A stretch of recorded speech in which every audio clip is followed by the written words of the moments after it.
안녕하세요. 안녕하세요. 네, 역사인문 아카데미 바로잡는 역사용어 제4강 시작하겠습니다. 오늘 4강은 흔히 이제 방송이나 또는 단행본 유튜브에서 늘 듣는 일제강점기라는 용어가 왜 잘못됐는지, 그리고 이건 써서는 안 되는 용어인지를 오늘 설명해 드리도록 하겠습니다. 자, 뭐 그냥 일제강점기는 뭐 그냥 방송에서 일상적으로 쓰고 있습니다. 그런데 보면 주어가 일제예요. 일제시대든 일제강점기든 주어는 다 일제입니다. 우리는 없어요. 우리는. 그러니까 전부 다 때린 놈만 있는 거예요. 그리고 또 하나는 맞은 놈만 있는 거예요. 때린 놈과 맞은 놈. 근데 우리 아버지가 맨날 맞았다고 하면 그게 어느 아버지가 설사 엄마가 내 아버지를 맨날 맞으며 살았다 그러면 존경심이 생기겠어요? 네 아버지는 항상 불의에 저항하고 잘못된 것을 바꾸려고 노력했다, 맞서서 싸웠다 이러면 아버지에 대한 존경심이 있는 거예요. 아버지가 뭐 깨지고 뭐 맞고 해도 불의에 대해서 당당하게 저항할 수 있는 사람, 그죠? 근데 우리는 그게 없어. 주어가 전부 다 때린 놈과 맞은 놈만 있다 이거죠. 자, 이 용어의 피학적, 자학적 의미를 보고 오늘 이 용어를 바꿔야 된다. 자, 그래서 저는 이제 항일 독립전쟁 또는 항일 전쟁 이렇게 부릅니다. 그래서 이 항일 전쟁 시대, 근데 이것은 제가 쓴 용어가 아니라 실질적으로 1910년, 20년, 30년대 중국에 항일 전쟁을 했던 중국의 지식인들도 다 그때를 항전시대라고 했습니다. 항일 전쟁 시대, 항전시대. 그리고 그때 당시 우리 상해라든지 여기서 독립운동, 북경에서 독립운동한 사람도 이 시대를 항전시대라고 불렀습니다. 특히 연변 조선족 자치주의 유명한 그 조선의용군 출신의 김학철, 이분은 아예 항전시대라는 작품도 만듭니다. 이 시대를. 자, 물론 한 시대의 용어는 다양성을 가지고 있기 때문에, 성격이 다양하기 때문에 하나로 딱 줄일 수는 없지만 뭔가는 있어야 돼요. 뭐 항일 독립전쟁이라든지. 그래서 우리 역사를 잘못된 것을 바꾸고 우리 역사를 바르게 알리는 단크라는 데서는 대일항쟁기라는 걸 쓰고 있습니다. 저는 뭐 그거 나쁘지 않다고 봐요. 아주 좋다고 봅니다. 왜? 어차피 그 주어는 우리니까. 주어는 우리니까. 자, 그래서 저는 그래서 이 항일 독립전쟁은 기본적으로 민주공화국, 자주적 독립국가를 지향한 전쟁이었다는 거죠. 그럼 왜 전쟁이냐? 대한민국 임시정부가 있으니까. 정부가 있기 때문에 당연히 국가와 국가 간의 전쟁인 거죠. 단지 정규군을 어떤 체계적으로 양성 못했고 토지가 없으니까 중국 땅에서 빌려서 황포 군관학교라든지 이런 데 가서 양성을 한 거죠. 이렇게. 자, 그래서 저는 이제 첫 번째로 이 자학적 용어는 일제시대입니다. 여기 뭐 그 네이버 같은 데 보면 그냥 일제시대 다 일제시대입니다. 그러니까 항일 전쟁 시기 또는 항일 독립운동 시기 서울에 어떠한 시설, 서울에 이렇게 항상 주어가 들어가고 그 다음에 일제는 이렇게 되죠. 항일 독립전쟁 시대에 일제는 왜 이게 주어고, 일제는 단지 우리 강토를 강점하고 인민을 억압하는 강도 집단이죠. 강도 집단. 근데 어떻게 강도 집단이 우리 집에 쳐들어왔어요, 강도가. 그래가지고 애 2명은 잡혀있고 엄마가 아버지는 밖으로 나가서 집을 찾기 위해서 지금 열심히 곡괭이를 들고 싸우는데 우리 집의 주인은 강도가 아니죠. 강도가 우리 집을 점거했지만 우리 집의 소유권은 여전히 우리죠, 우리. 그래서 이걸 찾으러 와서 이제 드디어 이제 찾으려고 왔는데 갑자기 미국 애들이 와가지고 그냥 집으로 들어온 거죠. 그리고 그래서 내가 찾아줬다 하는 거니까 실질적으로 이 집의 주인은 나인 거죠. 그래서 주어는 항상 나로. 근데 일제시대는 주어가 일제입니다. 모든 서술이 다 일제느냐? 일제가. 그러니까 우리가 없는 거죠. 자, 그래서 예를 들어서 여기 방구석 조종사는 유튜브 채널도 일제시대 벌어진 활주로. 전부 다 일제입니다. 용어의 일상화예요. 이걸 깨야 됩니다. 지금도 물론 이제 우리는 국민학교를 나왔죠. 그래서 쓰죠, 국민학교란 말은. 그러니까 내가 1969년에 가수원 국민학교에 들어갔다. 그건 그때 용어니까. 그렇지만 지금은 다 초등학교죠. 지금은 이제 초등학교라는 이름을 써야 되는 거죠. 일상화. 그건 뭐냐면 현실의 역사의식이 없으면 그냥 무의식적으로 쓰는 거죠. 그래서 우리가 지금 용어를 많이 바꾸자는 거잖아요. 그냥 선생님이지 선생님과 여선생님이 두 개로 구분되는 거 아니죠. 의사도 그냥 의사지 의사와 여의사가 있는 게 아니죠. 그리고 이런 거예요. 진짜 어디 가서 쓰지 말라고 하는데 머리 얹혔다는 거예요. 처음으로. 그거 기생용어예요. 그러니까 내가 어떤 작품을 발표하면 처음으로 머리 얹혔대. 그것은 그 기생을 어떤 저 기둥서방이 처음으로 이렇게 해준 거 아니에요. 그래서 그 머리 얹혔다고 하는 거거든. 그 얼마나 그게 굴욕적인 용어예요. 굴욕적인 용어. 근데 그걸 일상적으로 쓰고 있어요. 그 다음에 처녀자. 처녀비행. 그건 처음 비행이죠. 처음 비행. 그러니까 이런 용어들을 우리 봉건시대에 그런 남성 중심의 사고라든지 불평등한 용어들을 쓰고 있는 거죠. 이것들이 지금 일제시대에 그대로 지금 남아있는 거죠.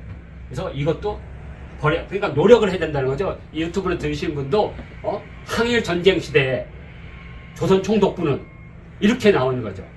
왜냐면 행위 주체는 조선 총독부니까. 그렇지만 그 역사의 맥락과 그 역사의 주체는 항일이죠. 항일은 뭐 민족 세력이든 사회주의 세력이든 누구든 똑같은 거죠. 목표는 뭐냐? 일본 제국주의를 이 땅에서 몰아내고 강토와 인민을 수복하고 자주적 독립국가를 세우는, 그래서 주권과 강토와 인민을 완전한 하나의 국가 단위로 찾으려고 하는 노력이 바로 항일이니까, 독립이니까. 자, 그래서 일제시대는 써서는 안 된다. 자, 그런데 이제 이 일제시대가 문제가 생기니까 이제 우리 이제 역사학회에서 바꿨어, 용어를. 그 바꾼 용어가 일제강점기. 그러니까 일제시대는 때린 놈의 시대라면 강점은 맞은 놈의 시대라는 거죠. 우리 아버지는 맨날 맞고 살았어요.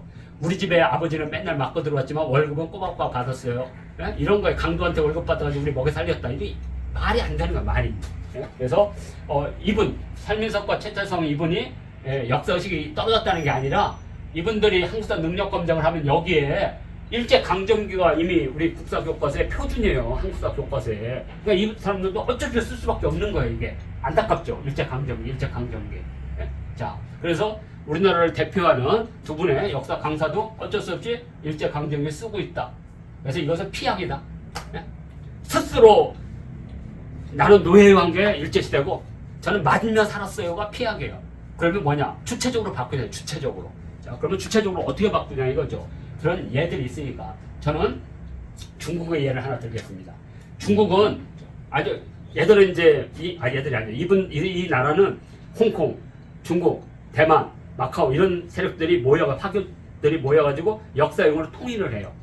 왜? 이것은 이념을 떠난다는 거죠. 중국이라고 하나의 공통된 단위, 공동체 단위로 역사용어를 전부 다 통일을 합니다. 그래서 그들은 1919년부터 1945년도까지를 항일전쟁시대, 항전시대로 죽입니다. 항전시대입니다.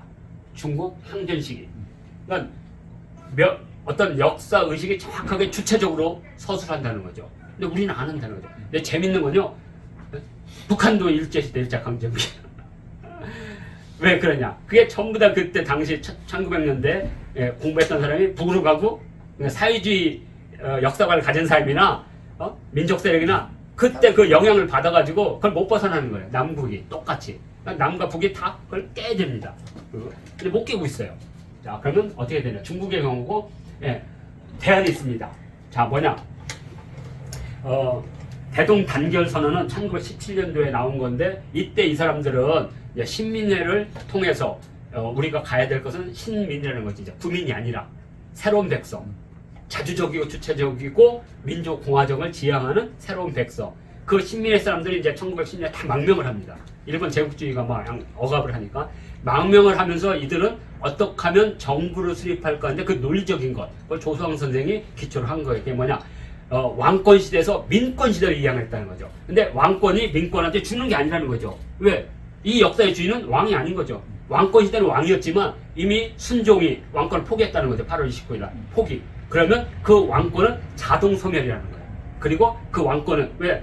우리나라는 단군이 건국한 이래 하나도 주권을 준 적이 없다. 우리가 우리 민족이. 그러니까 주권은 계속 있는 거예요. 그걸 주권 불멸설이라고 해요. 그런데 그 주권을 행사하는 게 왕권이었다는 거죠. 그전에는 이제 신권이었죠.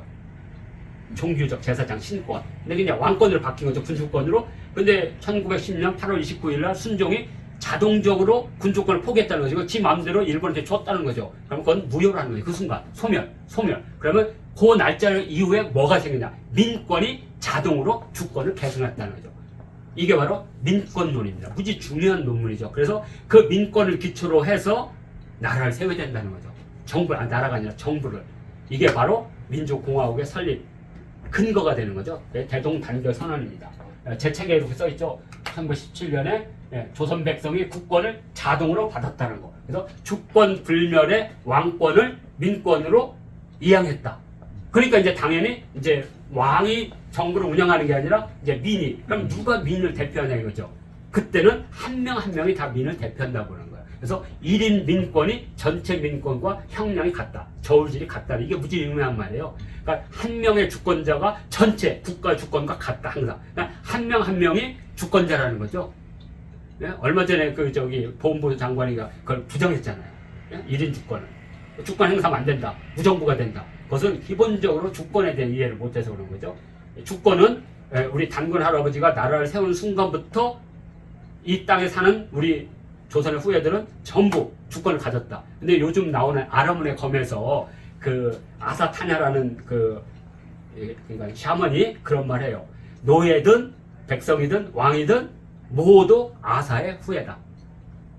평등해야 되는데 이 평등을 못 깨는 거예요. 그게 평등을 깨려고 하는데 권력 관계가 이렇게 됐으니까. 그렇지만 그 내면 속에는 모든 백성은 단지 신분으로 이렇게 돼 있지만 주권을 받은 똑같은 아사의 후예라는. 그건 뭐냐? 누군가는 왕을 죽이고 노예가 왕도 될 수 있다는 논리를 탁 깔고 있는 거죠. 그 안에. 마찬가지로 누구도 주권을 갖기 때문에 다 군주가 될 수 있는 거죠. 대통령 될 수 있고 주권자니까. 그래서 제가 이 씨들이 이제 나라를 이제 왕권을 가지고 있다가 이제 왕권을 포기했어요. 그런데 어떤 정신 나간 인간들이 이 씨들을 가지고 황제를 다시 세우자. 그래서 제가 그런 말 했어요. 미쳤냐? 우리 친구가 그거 있어요. 네? 황제권을 세우자. 그래서 차라리 나를 세우라고. 왜 이 씨가 왕을 해야 돼? 왕을 하려면 오 씨가 왕 될 수 있는 거죠. 조 씨도 될 수 있고. 네? 이게 철저한 노예 근성이라는 거죠. 왜 주권 국가에서는 누구나 한 명 한 명이 권리를 가지고 있는 거죠. 그래서 이 대동단결선언은 민권의 출발에는 아주 중요한. 그래서 이걸 기초로 해서 여기서 이제 배출된 사람들이 뭐 여운형이나 김두신 이런 분들이에요. 이런 분들이 파리 강화조약이 딱 되니까 민족 자결주의 원칙에 딱 맞잖아요. 민권론과. 그래서 3.1 민족운동을 민족 항쟁을 기획하면 전 세계에서 우리가 주권이 있고 주권을 절대로 이양하지 않았다는 것, 저것들 강탈했다는 것, 그걸 천명하면 각국의 지지를 받아서 독립에 좀 빠르지 않을까. 그렇게 기획한 게 바로 3.1 민족 항쟁이고 그 결과로 대한민국 임시헌장이 만들어졌고 세계 역사상 최초로 헌법에 대한민국은 민족공화제로 함이라고 하는 민족공화제를 최초로 선명한 거예요. 무지 중요한 거죠. 그게 그냥 나온 게 아니라 바로 이 민권론. 그러니까 일제시대나 일제강점기는 기본적으로 일본인들이 이 땅을 강탈하고 강도질했던 것을 인정하는 논리고, 민권론을 바탕하는 대한민국 임시정부를 인정한다면 그러면 1910년부터 1919년은 도대체 뭐냐? 이렇게 인식을 했어요. 아직 정부를 세우지 못하는, 주권이 있는데 아직 정부를 세우지 못하는. 그리고 1919년에 그 우리 주권의 근거한 단군 할아버지 이래로 이루는 건국, 그래서 개천제를 만든 거예요. 그러니까 개천제를 만든다는 것은 우리 주권은, 강토와 주권과 인민은 한 번도 바뀌지 않았다는 거죠. 단지 정부를, 그걸 운영하는 정부를 세우지 못했다는 거죠. 그래서 1919년에 정부를 세우는데 강토와 인민을 아직 수복 못했기 때문에 임시를 붙이자는 거죠. 그러니까 대한민국 정부인데 단지 임시를 붙인 것 뿐인 거죠. 그래서 헌법이 만들어지게 되는 거죠. 자, 이렇게 되면 일제강점기나 일제시대는 절대로 받아들일 수 없는 용어라는 거죠. 논리적으로도, 철학적으로도, 역사적으로도. 자, 이게 바로 대동단결선언입니다. 자, 그리고 이제 처음으로, 이건 이제 중요한 건데요. 예전에 민족문제연구소에서 중국과 우리나라 항일전쟁 시대 때 미술작품 전시를 했는데 두 나라가 합의를 해서 제목을 항일 전쟁 시기 미술작품전. 그래서 처음으로 항일이라는 말을 썼어요. 항일. 저는 이건 되게 발전된 개념이라고 봐요. 공식적인 어떤 행사에 드디어 일제시대는 일제강점기가 아니라 항일 전쟁 시기라는 용어를 썼다는 거. 그럼 대안이 있는 거죠, 대안. 도대체 이 시대를 뭘로 대안할 것이냐. 물론 첫 번째로는 이게 제일 맞아요. 대한민국 임시정부가 있으니까 대한민국 임시정부 시기 좀 길잖아요. 그래서 이제 나온 게 대한민국 임시정부가 했던 행위가 바로 대항쟁이라는 거죠. 그래서 지금 단크와 같은 데는 대항쟁기라는 말을 쓰고 있고요. 그리고 대한민국 임시정부 시기는 아마 국가 정체성을 할 때 우리나라 정부가 쓸 때는 이렇게 써야죠. 반드시 대한민국 임시정부 몇 년. 그래서 우리나라가 대한민국 건국 몇 년이라고 쓰잖아요. 지금도. 왜냐면 이승만 전 대통령도 8.15 경축서에서 또는 관보에서 대한민국 30년이라고 썼잖아요. 정확하게. 그래서 또는 이제 저는 항일 전쟁 시기를 씁니다. 왜냐하면 항쟁과 전쟁은 좀 다른 거니까. 이 항일 전쟁은 대한민국 임시정부를 하나의 정부로 보고 그 정부가 일본 정부와 전쟁을 한 거. 국가와 국간의 전쟁이라는.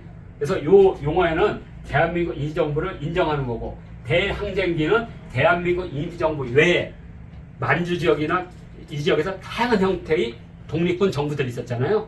그 정부를 포괄할 때는 이게 맞는 것 같고, 대항쟁기가 맞고, 대한민국 임시정부를 우리나라 헌법에 의한 정통성을 인정한다면 이 항일전쟁이 맞고, 그리고 그냥 일상적인 그냥 보편적인 용어는 그냥 독립투쟁, 독립전쟁, 운동 시기 이렇게 해도 된다는 거죠. 적어도 어떤 용어를 쓰든 주체가 우리라는 것을 배제하면 안 된다는 거죠.